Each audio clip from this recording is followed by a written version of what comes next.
नमस्कार, स्वातीस किचनमध्ये आपले स्वागत आहे। आजची रेसिपी आहे फक्त दुधापासून आंबा घालून बनवलेला आईस्क्रीम। जास्त इन्ग्रेडियंट न घालता एकदम टेस्टी आईस्क्रीम कसं बनवायचं ते बघणार आहे। आईस्क्रीमसाठी 2 पिकलेले हापूस आंबे घेतले आहे। तुमच्याकडे जर हापूस आंबा नसेल तर कोणत्याही प्रकारचा पिवळसर छान असा गोड आंबा घ्यायचा, म्हणजे आईस्क्रीम छान बनेल। आता आंब्याला कापून घेते आहे।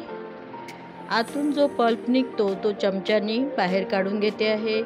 साल काढता येत असेल तर साल काढूनही तुम्ही पल्प काढू शकता। मिक्सरमध्ये आता ग्राइंड करून घ्यायचं। अशा पद्धतीने मी मिक्सरमध्ये ग्राइंड करून घेतलं। आता एका बाउलमध्ये 2 चमचे कॉर्नफ्लॉवर पावडर घालते आहे। त्यामध्ये थोडंसं दूध घालून असं पातळ असं सिरप बनवून घ्यायचं आहे।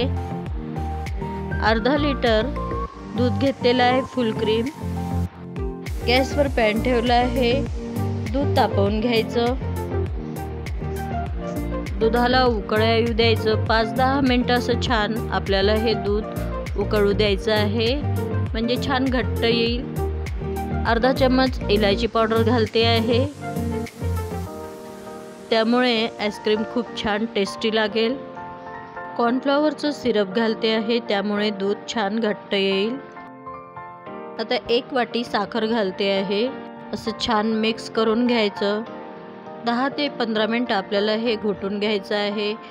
सतत चम्मच फिरवत राहायचं, नाहीतर खालून लागून येते।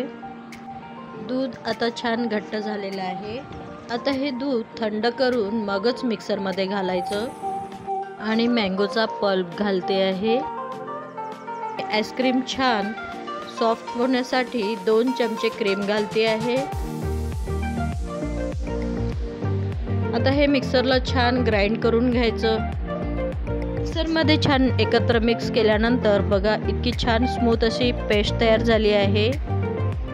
आता मिक्सरमधनं ग्राइंड केल्यानंतर एका पातेल्यात मी काढून घेतलेलं आहे। प्लेट झाकली तरी चालेल।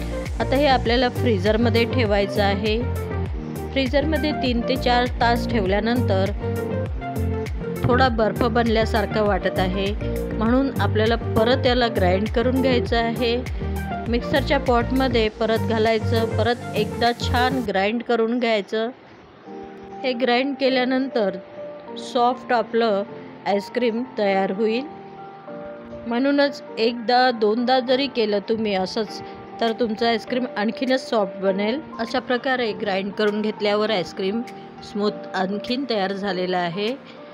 आता परत आपल्याला फ्रीजरमध्ये ठेवून घ्यायचं आहे। असं केल्यामुळे बर्फ बनणार नाही आपल्या आईस्क्रीममध्ये। आता एका डब्यामध्ये आईस्क्रीम घालते आहे। पातेल्यात पण तुम्ही ठेवलं तरी आईस्क्रीम चांगलंच बनेल।